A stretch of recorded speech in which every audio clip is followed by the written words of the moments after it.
Good evening, everyone. Good evening. Thank you so much for joining us here, both in person and those of you who are following along at home. Tonight, we are marking Hoshana Raba. We are entering into the last day of Sukkot, and we are finishing the process of ridding ourselves of sins before the high holy days close with Simchat Torah, which begins tomorrow night. This is a short prayer service, but the meat, the central part of the prayer service is that we are going to lift up lulav and etrog and march around our sanctuary with them 7 times for the last time in this new year, 5782, and then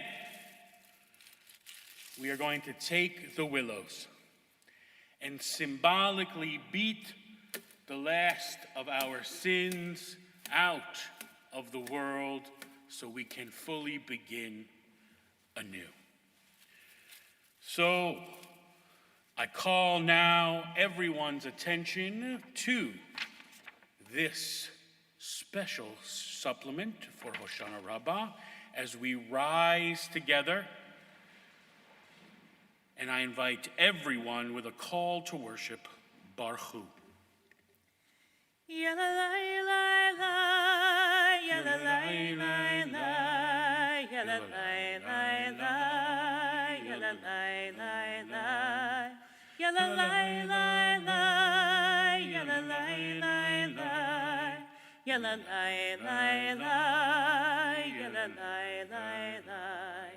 Baruch Hu et Adonai HaMevorach. Baruch Adonai HaMevorach le'olam va'ed, le'olam va'ed.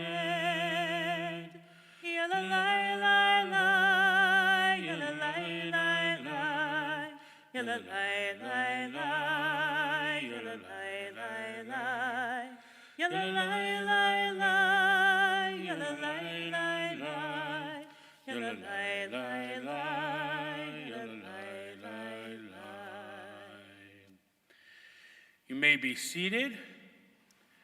We continue with Ahavat Olam as we celebrate the love between God and the Jewish people.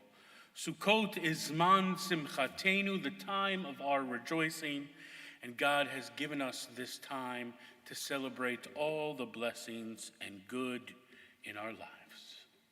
Ahavat Olam, Beit Yisrael, Amecha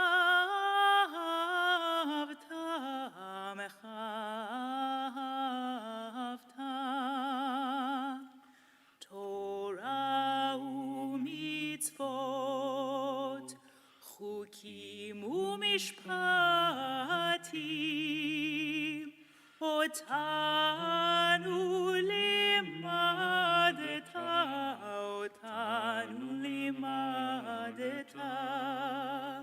al ken Adonai Eloheinu b'shachbenu uvkumenu nasiach b'chukecha v'nismach b'divrei Toratecha uv'mitzvotecha le'olam va'ed ki hem chayenu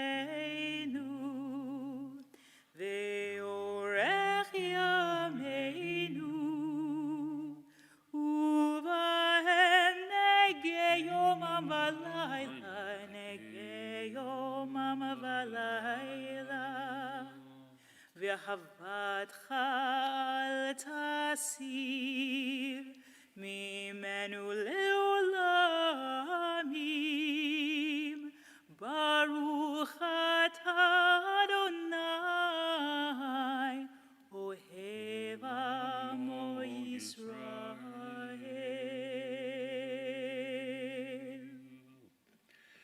We read together in the English in the middle of the page. Everlasting love you offered your people Israel by teaching us Torah and mitzvot, laws and precepts.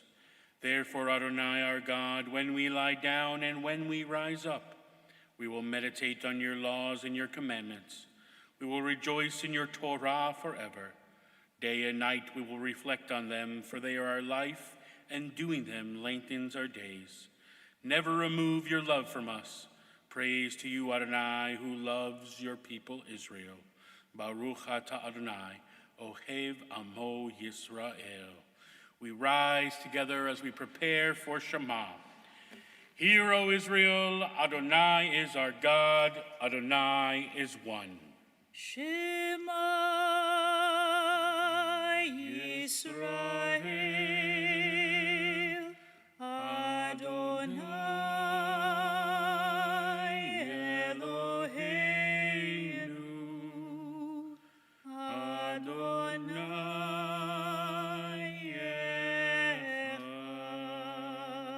Echad.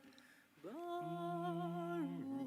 Shem Kevod Malchuto Leolam Vahed. May be seated. We continue now on the back side of our handout as the cantor will teach us our special refrains for singing during our 7 hakafot with lulav and etrog. Each hakafah is comprised of different phrases, which I'll sing in Hebrew, and the rabbi will say in English at the end of each circle. So while you are circling, I'll be singing da da da da da da dum, and then all of us will sing Hoshana, and that is on the back of our handouts. So let's all try singing the Hoshana together a few times. Hoshana, Hoshana, Hoshana. And so I'll be singing my part as we're walking, and we'll just keep repeating that. Ya da da da da da. Hoshana. Until we've made one complete circle, and then I will go into the other congregational refrain, which let's speak the words together first. Ani vaho Hoshiana. One more time. Ani vaho Hoshiana. So we've just done our last ya da da da da da da Hoshana, and then we go Ani vaho Hoshiana. So let's try that a few times too. Ani vaho Hoshiana. Ani vaho Hoshiana. And when you hear that line, you'll know that it's time for the rabbi to read the English and to switch our hakafah.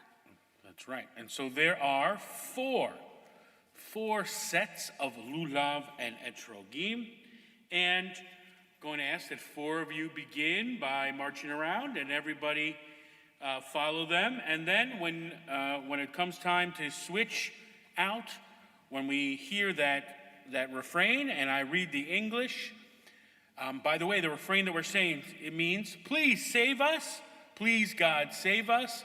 This is our last effort, as I said, to wipe all of our sins clean for the new year. We're going to then put down the etrog and lulav in the front row as they are now, and you're going to allow somebody else to pick it up and have the honor of processing around with it. You do not need to process around or hold the lulav or etrog if you do not want to.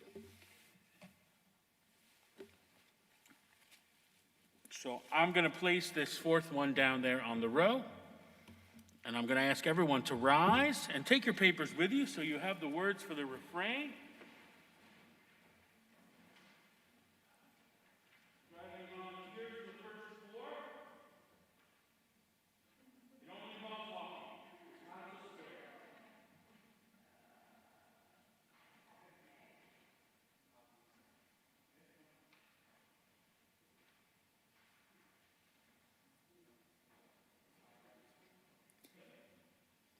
and you can position yourselves at a bit of a distance around the circle.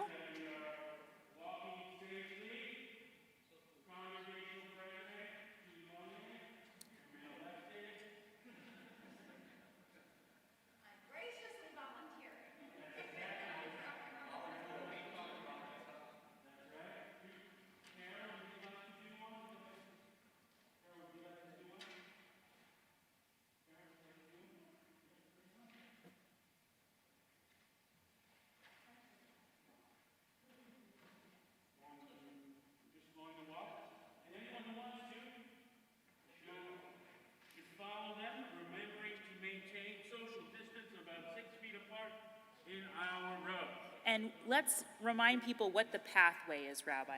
Okay, so we're going to go up this way, That way? all the way around, down this aisle till we get to this front row, space out again, and you'll place them down and wait for the next person to pick them up again. Okay, everybody go? Whichever. It's supposed to be in your dominant hand, Could be, that's all. Yeah, if you need to use both to have a solid grip, that's fine too. All so good. All right, here we go. Let's start the processional.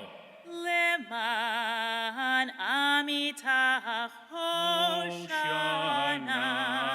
Leman beritach Hoshana, Leman godlach Hoshana, Leman amitach Hoshana, Leman beritach Hoshana, Leman godlach Hoshana, Leman amitach Hoshana, Leman beritach Hoshana, Leman godlach Hoshana, ani beho Hoshiana.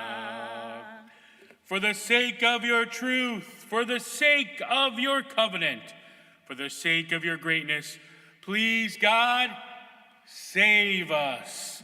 All right, we need some new carriers for Hakafa number 2.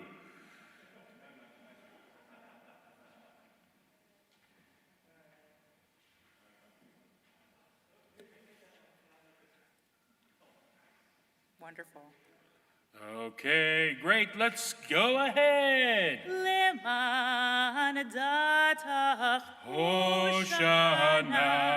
Leman hodach Hoshana, Leman viudach Hoshana, Leman datach Hoshana, Leman hodach Hoshana, Leman viudach Hoshana, Leman datach Hoshana, Leman hodach Hoshana, Leman viudach Hoshana, ani beho Hoshiana.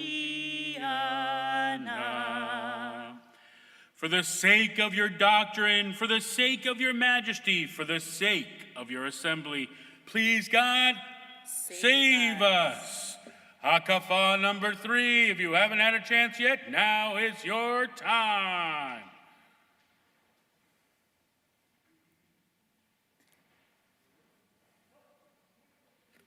Wonderful.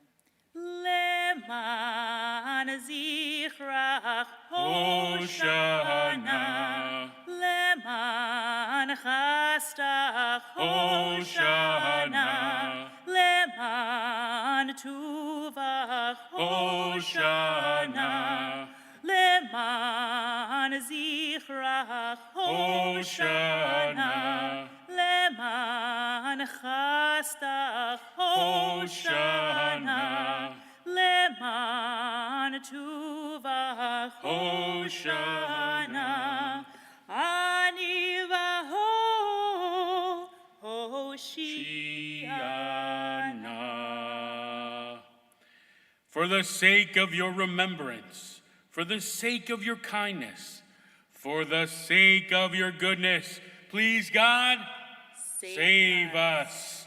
All right, who's next? We might have to go again. No problemo.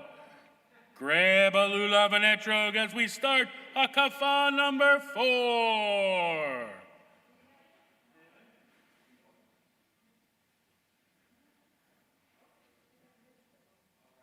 Yes, you can never do too many mitzvahs. Never too many mitzvahs. Okay, one more left. Just grab it, somebody. Leman yichudach Hoshana, leman kevodach Hoshana, leman limudach Hoshana, leman yichudach Hoshana, leman kevodach Hoshana, leman limudach Hoshana, ani v'ho, Hoshiana. For the sake of your unity, for the sake of your glory, for the sake of your teaching, please, God, save us. All right, new carriers as we start hakafa number 5. And everyone's had a chance, so if we want to, we can keep the same carriers for the last couple of hakafa. Yeah, unless you want to trade it off. So come on.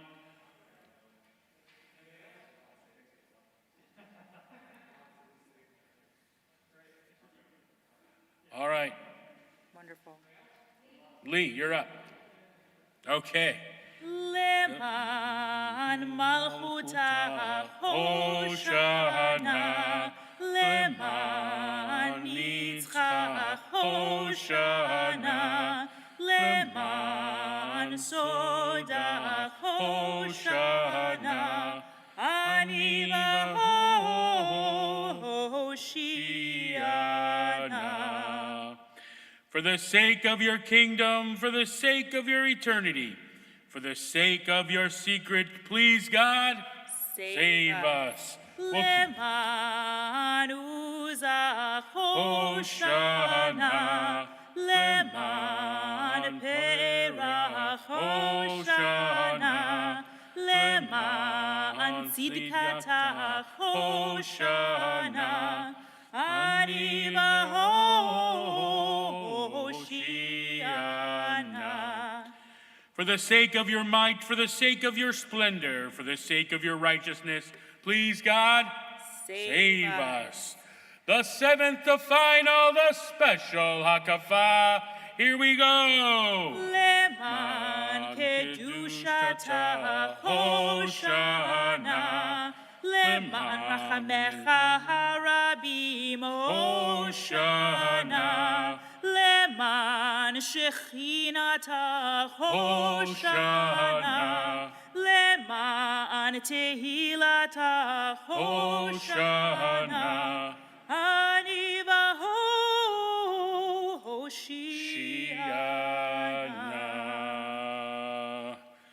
For the sake of your holiness, for the sake of your great mercy, for the sake of your divine presence, for the sake of your praise, please, God, save us. Please, God, save us. Please, God, save us. I'm coming down now to receive all of the lulavim.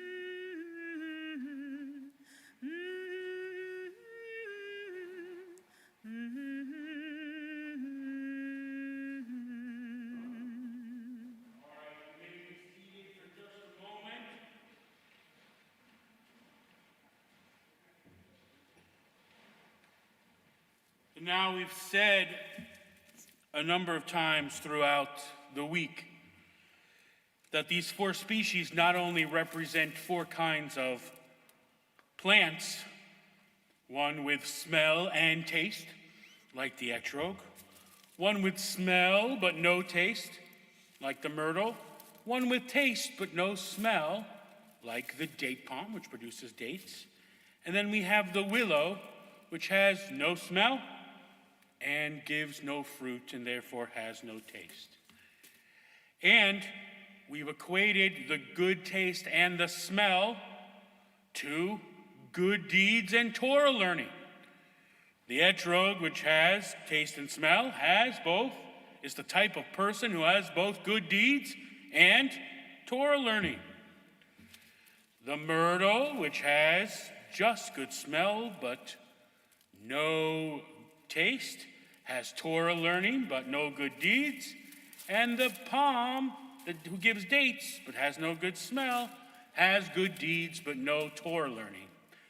The willow, on the other hand, which has no smell and no taste, represents the person and the part of us that does no good deeds and has no Torah learning.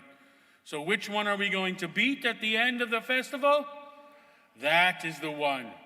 So as every leaf falls from this willow bunch, so shall the part of us that has no Torah learning and the part of us that does not do good deeds, may it fall from us with the remainder of our sins. Are you ready? Amen. Here we go. Lo yisa goy el goy cherev, lo yilmedu od milchama. Lo yisa goy el goy cherev, lo yilmedu od milchama. Lo yisa goy el goy cherev, lo yilmedu od milchama.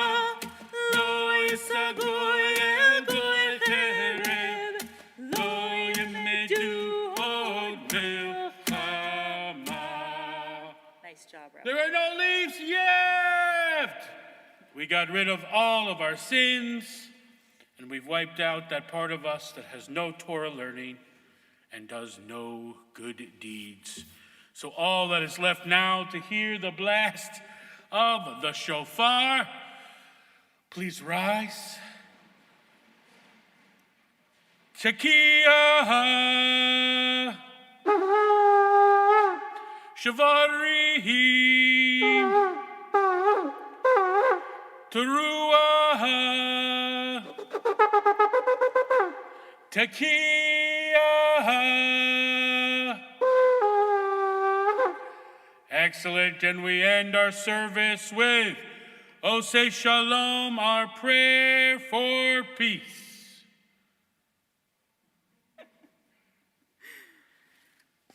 Oseh Shalom Bimromav, Hu Yaseh Shalom Aleinu,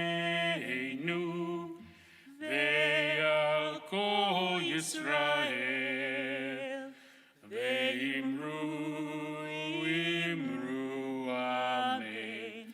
Yaseh Shalom, Yaseh Shalom, Shalom Aleinu ve'al kol Yisrael, Yaseh Shalom, Yaseh Shalom, Shalom Aleinu ve'al kol Yisrael, Yaseh Shalom, Yaseh Shalom, Shalom Aleinu ve'al kol Yisrael.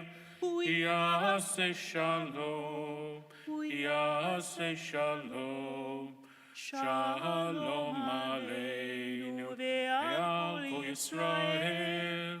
Yaseh Shalom, Yaseh Shalom, Shalom Aleinu ve'al kol Yisrael.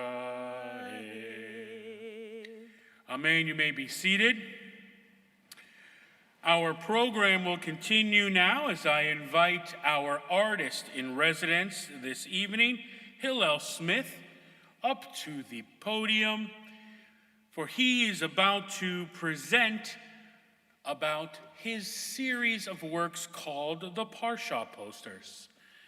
Tonight he is presenting because tonight when he finishes, we are going to dedicate the Weinstein Education Center at Congregation Beth Ahaba, the newest education space for adults, teens, and children alike. But more of that to come. For right now, I hand the bima over to Hillel Smith, our artist in residence, and want to make sure that everyone is aware of our screens at the top of the sanctuary, for there will be some. The screens have turned off. We'll turn them back on.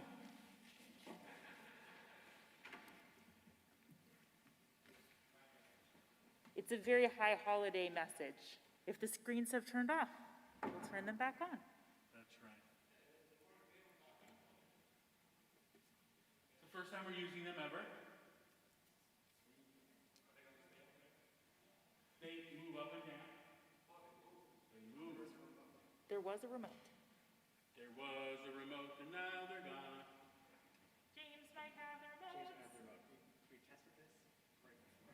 Sure, that's true. I think they're on standby.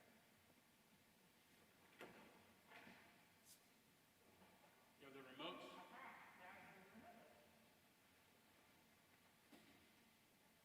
Good to know they go to sleep.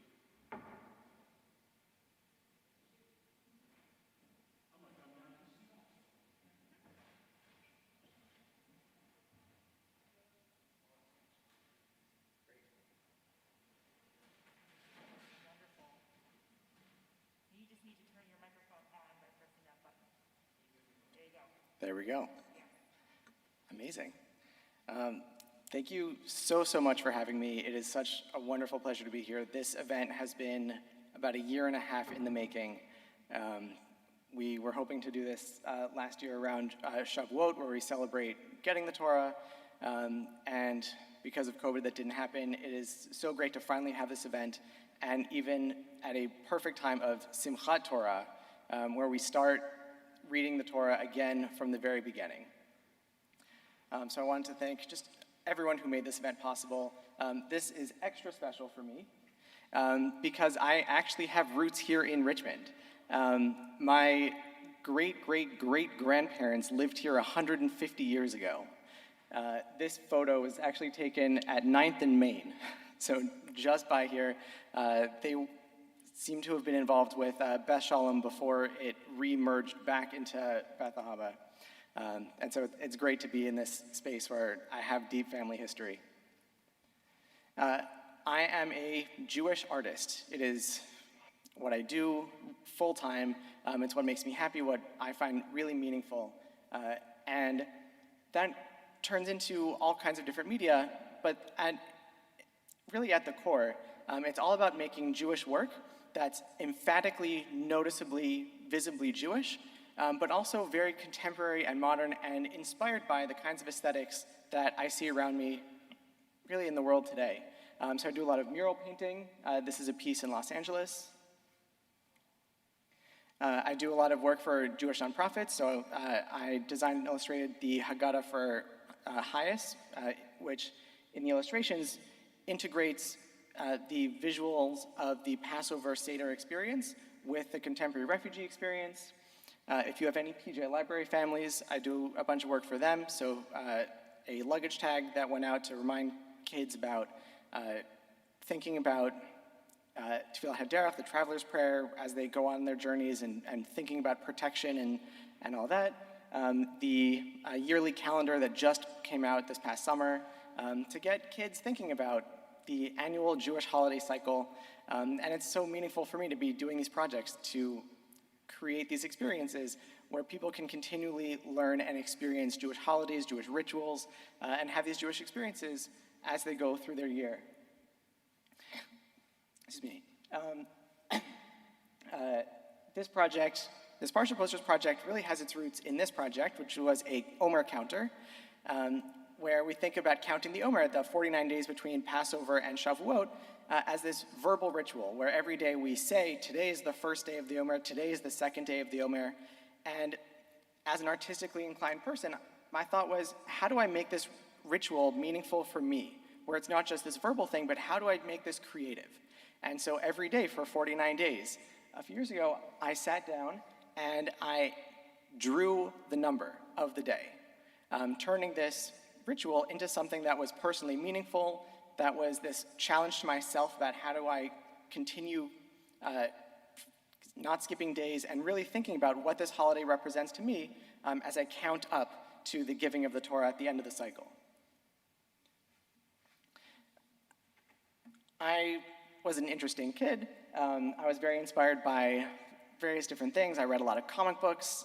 My grandmother took me to an Rene Magritte exhibit at the LA County Museum of Art. I was just so inspired by this juxtaposition of all kinds of weird imagery all together. Growing up in a city like Los Angeles, there's just tons of street art everywhere, and was also inspired by just having huge art wherever you look.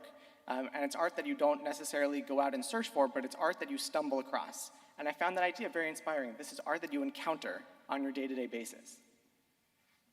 And then getting a little bit older, I was particularly struck by a number of artists who use text in their art. So this is not just text by itself, but this is text that is an integral component of the art. And so on the left is Ed Ruscha, who's famous for doing these paintings of words out of different materials and creating art that is about the words itself, even if the words and the visuals are a little bit incongruous. Contemporary graphic designers. On the right is a Canadian designer named Marion Banshees, who does these outlandish designs for various magazines. And taking all that to heart, thinking, how do I make Jewish work that's inspired by all of these different things? So doing typographic-based pieces. So this is a mural at Camp Ramah in Ojai, California. The mural says, "Ukaneh lecha chaver," acquire for yourself a friend. So this phrase from Pirkei Avot. And thinking that not everyone at camp can read this because they're too young, because they don't speak Hebrew. There is a key in small letters on the left-hand side, but I want this to be bright enough and engaging enough that even if you don't understand the words, that you can still understand the messaging that's coming through here.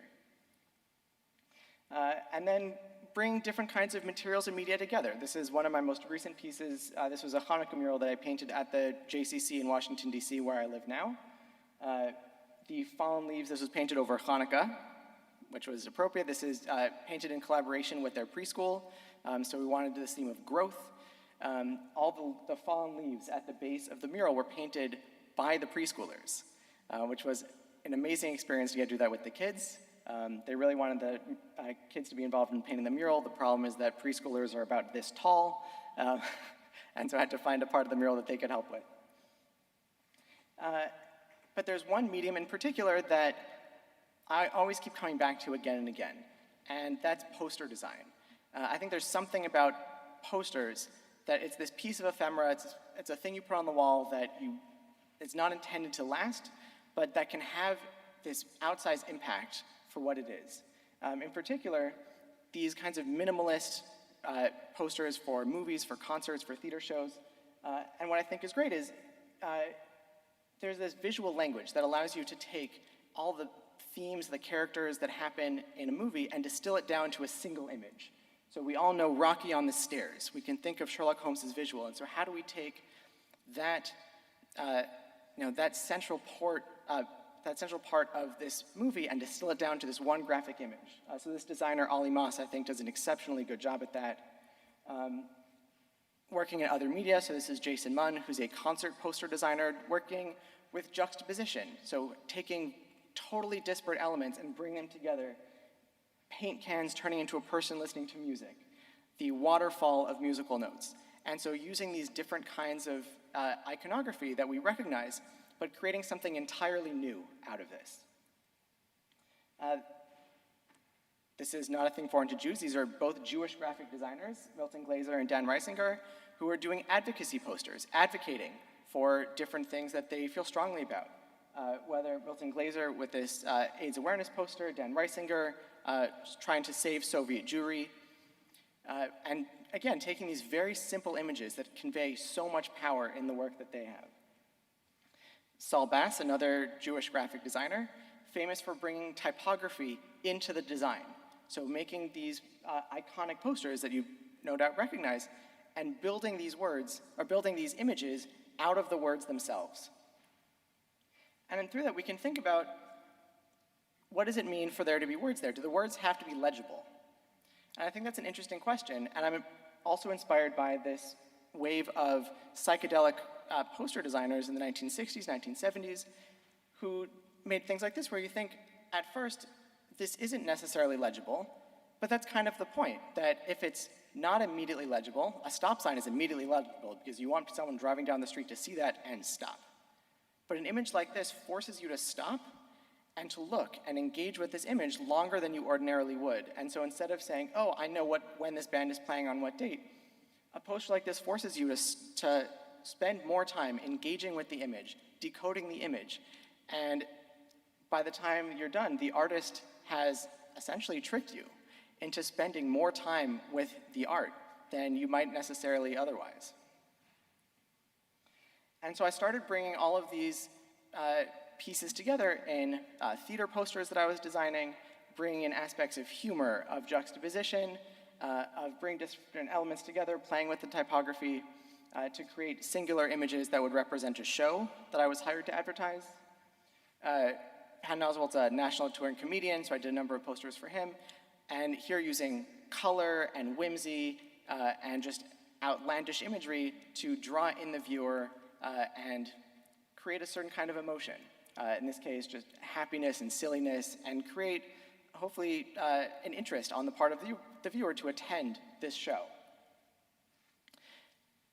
And with my Jewish background, trying to think of how do I take this visual language and then apply it to Jewish text and to Jewish themes. And so I started doing posters, kind of one-off posters. On the left is a Theodore Herzl poster with his famous quote translated into Hebrew, Im tirtzu ein zo agadah, if you will it is no dream, and playing with typography in interesting ways. On the right, a poster of one of the morning blessings, thanking God for giving the rooster the knowledge to understand the difference between light and day. And so to convey that visually, that we're thanking God for making the world work as it should, and to engage with that messaging, that content, in a way that I would find personally meaningful, and to help me break down that content for myself. And this idea of using outside influence, outside aesthetic influence into Jewish art is not new. I thought that I was being revolutionary by bringing in my digital design interest and my street art interest and my pop art interest into Jewish work, but then I found out I'm not actually that original, because this is a thing that Jews have been doing for a very long time. We can see here a Purim poster designed in the 1920s, where the artist is clearly lifting from this Art Nouveau aesthetic in this work that he's doing to make this Purim poster hip and contemporary of the time. Here is a Dada poster advertising Baruch Agadadi's Hebrew contemporary dance.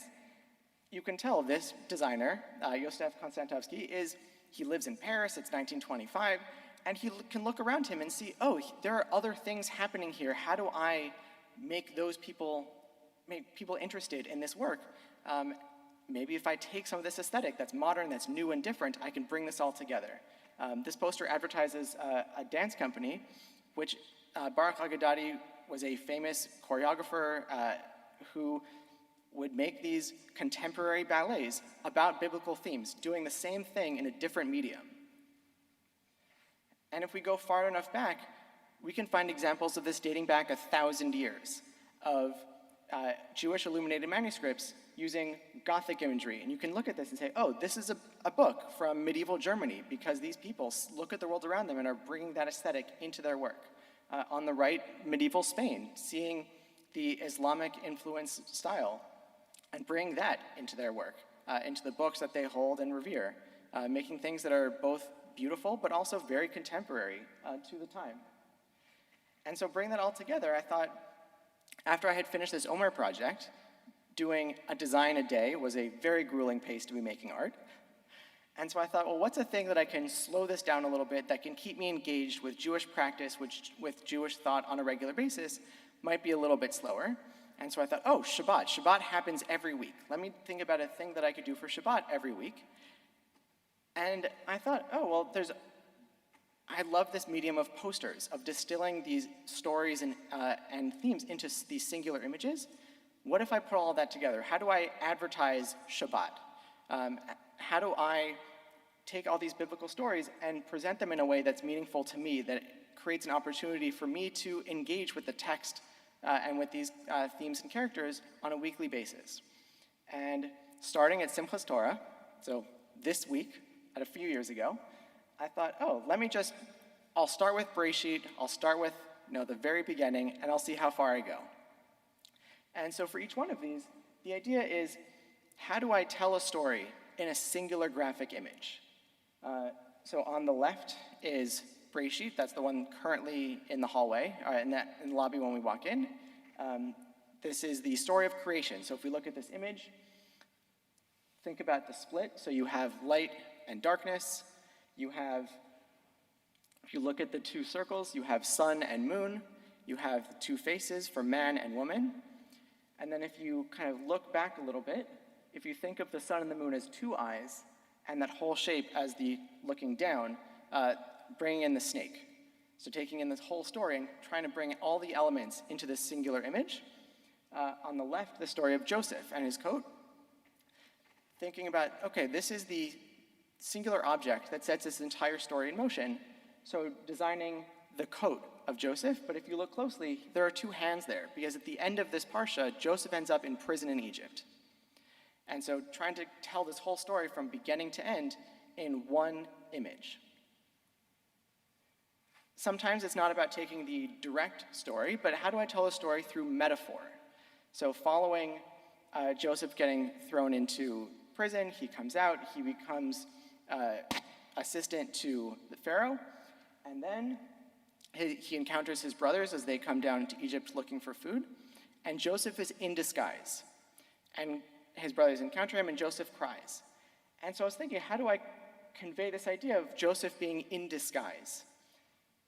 So there's an eye of Horus, but the eye of Horus, instead of having the curlicue, it is actually crying. This is Joseph's eye in disguise. And if you look, the name of the poster is Vayigash.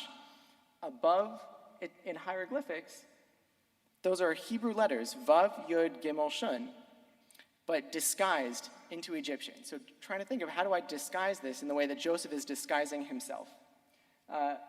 On the right, we have the story of Jacob and Esau. So we know the story of Jacob was born holding on the ankle of his brother, and he spends the entire Parsha, the whole story, of always trying to get ahead of his brother, from stealing, bargaining with the lentils and getting his birthright eventually. And to me, the message was he's always trying to reach up and pull his brother down. And so this is a moment before we actually encounter these characters in the story, but that I think captures everything that happens here. This is Jacob always reaching up for his brother's ankle to try to pull his brother down. And as I started going through the Torah portion, I would sit down with a Chumash every week, usually on a Sunday or Monday, and read through the text and think about what's happening here, what are the pivotal parts of the story, what's the visual iconography that is resonating with me. And sometimes they're famous stories, but sometimes there are stories that we tend to skip over when we read the text because they're a little bit unsavory.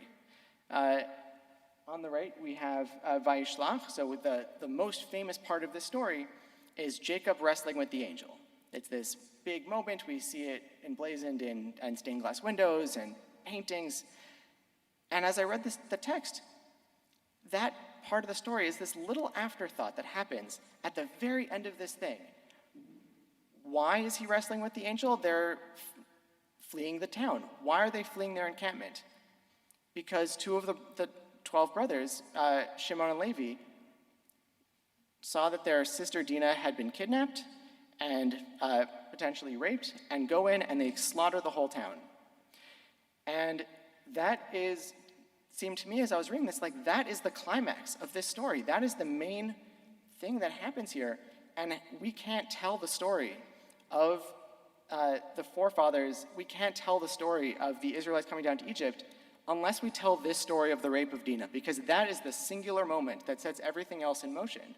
And this became a way for me to challenge myself that we often skip these because they're unsavory, but how do we as contemporary Jews look at these pieces of text and say, oh, this is hard. How do we understand this today? Were these figures right or wrong in their actions of what they did? And these are not new questions. These are questions that commentators have been dealing with for thousands of years. And to be able to wrestle with these questions new, I find really very meaningful. And as I talked about, all of these pieces incorporate the name of the Torah portion into the design itself as a way of bringing in this interest in typography into the design work. So if we see on the right, this is for Parshat Noach, so we'll get there in just a couple weeks. Noach has the nun and the chet, and you can see the nun is on top, the chet is below. There's a water droplet because it's raining, and then in the negative space of the chet, you see there's the ark. As the water droplet overlaps the nun, there's the Mount Ararat where the ark eventually comes to rest. And so each one of these became a new exercise in how do I reinvent the Hebrew alphabet? How do I reapproach these very familiar letter forms in a way that was different each time, that was also fully integrated into the design? So on the left is Shemot, has the story of the burning bush. The letters of Shemot are built into the branches of this burning tree. One thing that I discovered in my continued interest in looking at very, very old Jewish books is how people have called things in the past. And so now we think of this parsha as called Shemot. Turns out, if you open a Chumash from 500 years ago, it's generally called Ve'ele Shemot, which are the first two words of the Torah portion. And so tried to hint at that a little bit by adding the word Ve'ele, Vav Aleph Lamed Hey, into the flames above the bush.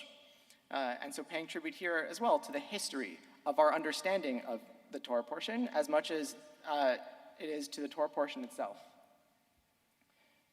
And so much of these pieces were about creating a mood and creating a feeling and trying to parse out what's happening here. How does it make me feel? How are the characters in this text feeling? On the left is a portrait of the daughters of Zelophehad. So these are 5 daughters who come together to petition Moses for inheritance rights, which to me was a story about togetherness and empowerment, and trying to convey that through uplifting colors and this sinuous line. There are no straight edges in this poster. Everything is curved as these figures kind of bend into each other, relying on each other for strength. On the right, Bahar talks about the Shemitah year, which we are also beginning right now, which is about relaxing and kind of letting the land breathe a little bit. And to me, it felt a lot like when I'm flying on an airplane and kind of looking over the farmland, taking this step back, and that kind of sigh of relief that I can feel kind of looking out at the whole stretch of land below me. Almost as if this is a God's eye view of the land and letting the agriculture rest. Some of these stories have very difficult emotions to deal with. On the left is Tazria, which is the story of, we hear about this Sarat, the leprosy that a few of the people got. And think about these people are exiled outside of the camp.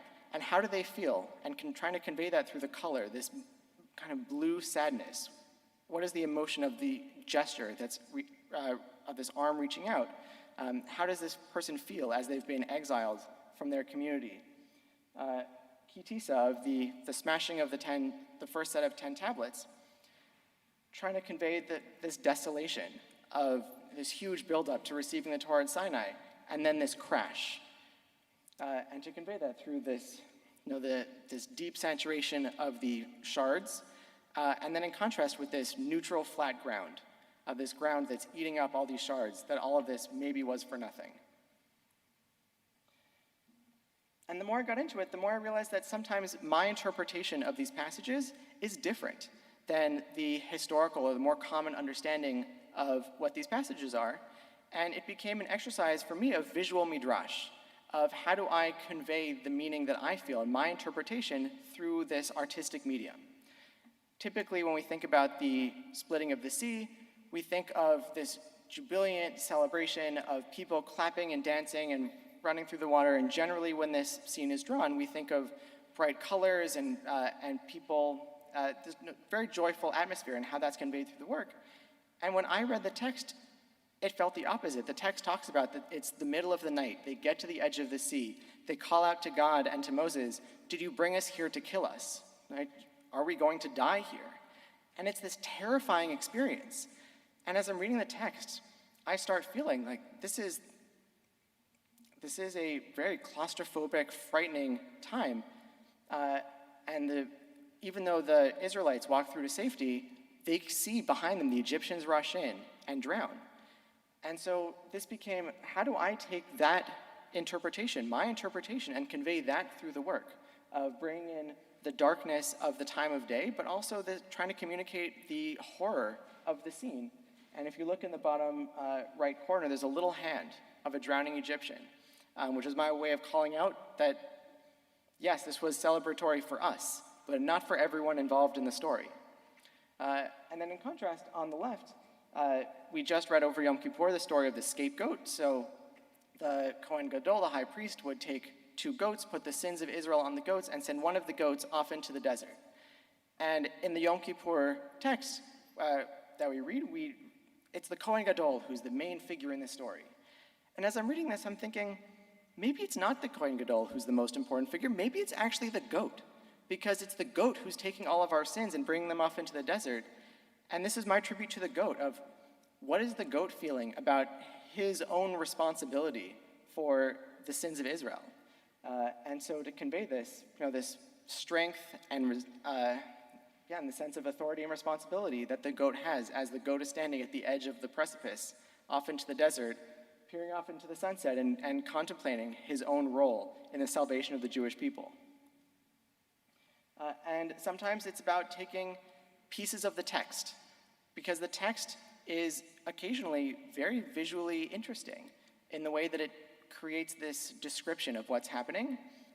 Towards the end of Devarim, we just passed this a few weeks ago, and so Bechut Kotai talks about the blessings and the curses that God will bestow upon the Jewish people if they follow the rules or they don't follow the rules.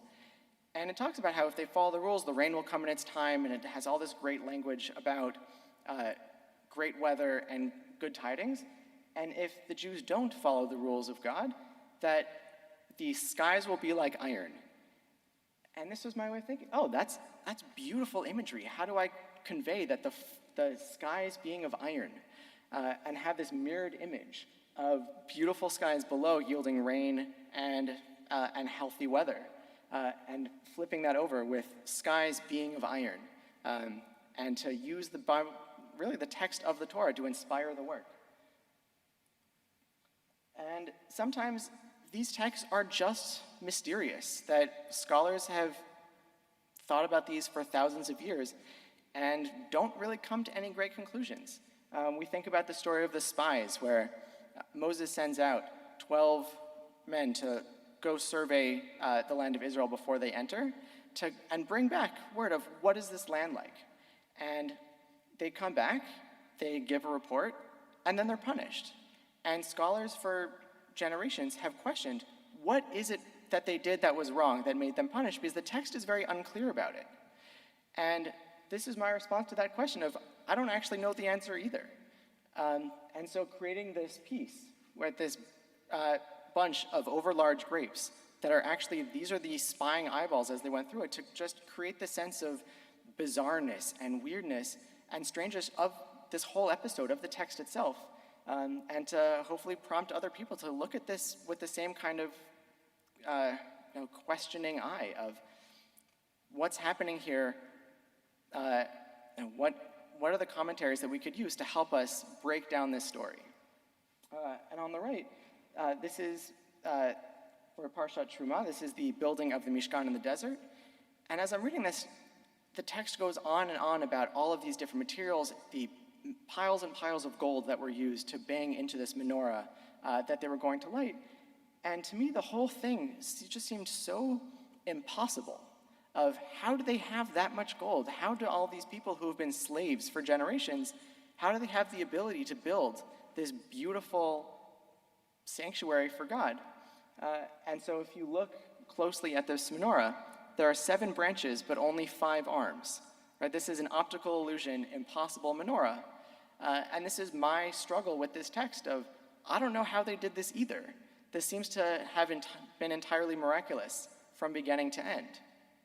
And so this has provided me a way to present my difficulties with these texts as much as it is my interpretations of the text. And then finally, this has been an opportunity for me to then hand off this exercise to everyone else that I meet through showing the work, exactly like I'm doing here. Coming up on Simchat Torah, tomorrow we will read Bezot HaBrachas. This is the handoff of Moses giving leadership to Joshua to take on from there. And to me, that seems like a very fitting place that once I finish this whole series, to turn it into a book and send this home with people and say, here is my interpretation. What do you think about it? Do you have any artistic interest of your own? Would you be interested in taking your musical interest, your theatrical interest, and telling me back your interpretation of all of these texts through the artistic media that you enjoy? And there's this passage at the end of Deuteronomy where God commands that each of us write our own Torah. And usually this is interpreted as, oh, we should be contributing to synagogues, and so that our congregation can commission a Torah. And the more I thought about it, I felt, no, this is my calling. This is my answer to that call of, here I am. I made my Torah.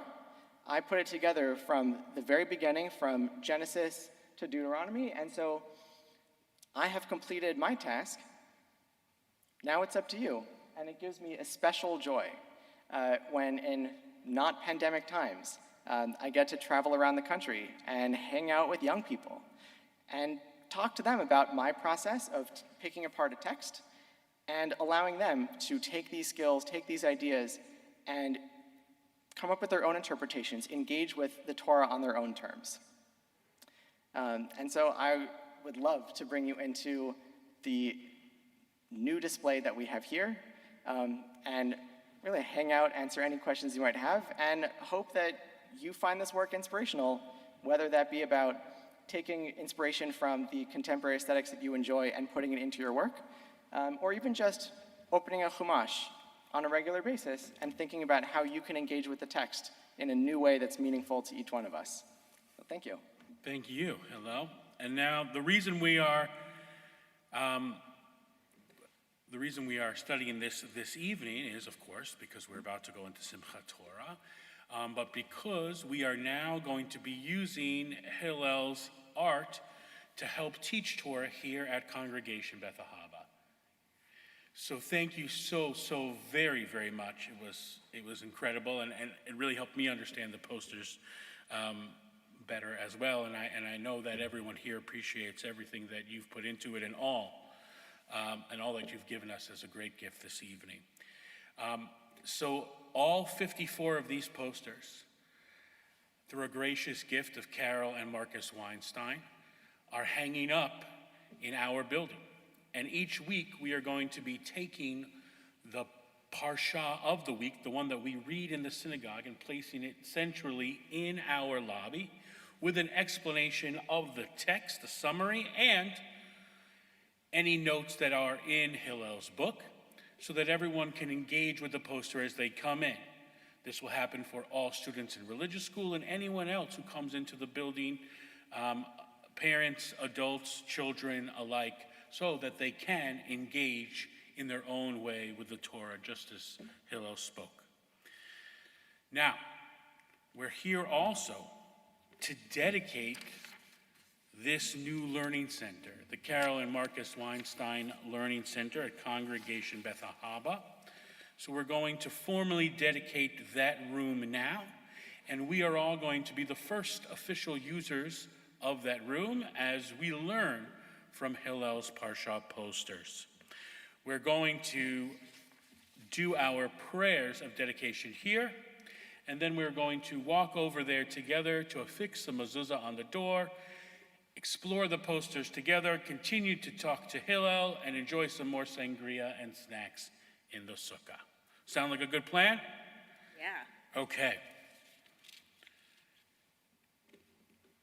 Our God and God of our ancestors, in celebration we come together this evening to offer praises to you, our rock and our redeemer. Your steadfast love supports all generations.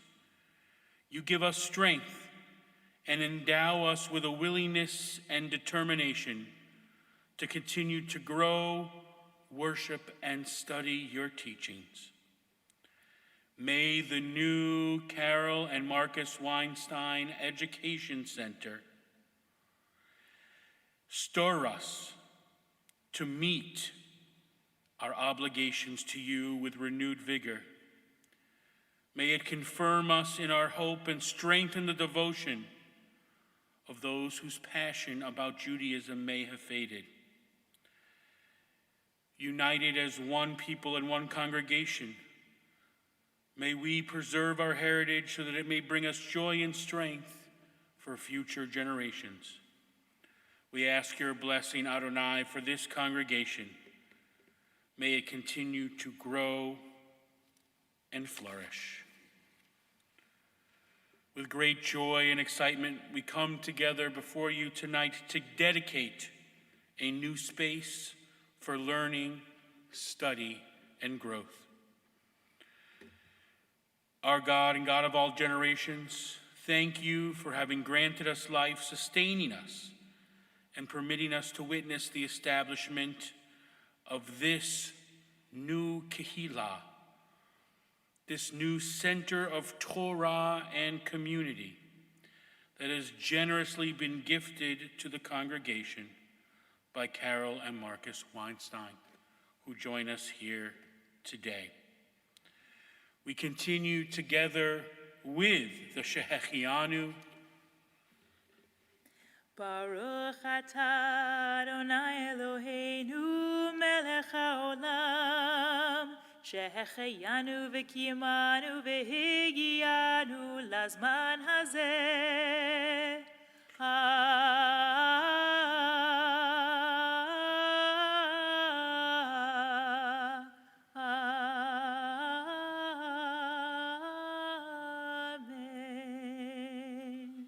Blessed are you, Adonai, our God, sovereign of the universe, for giving us life, sustaining us, and enabling us to reach this most amazing moment in the life of our congregation.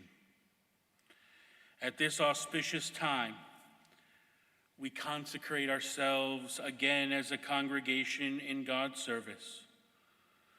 We pray that we are able to continue to build a community with the help of our congregants. Help us continue to build a community that is worthy of your holiness.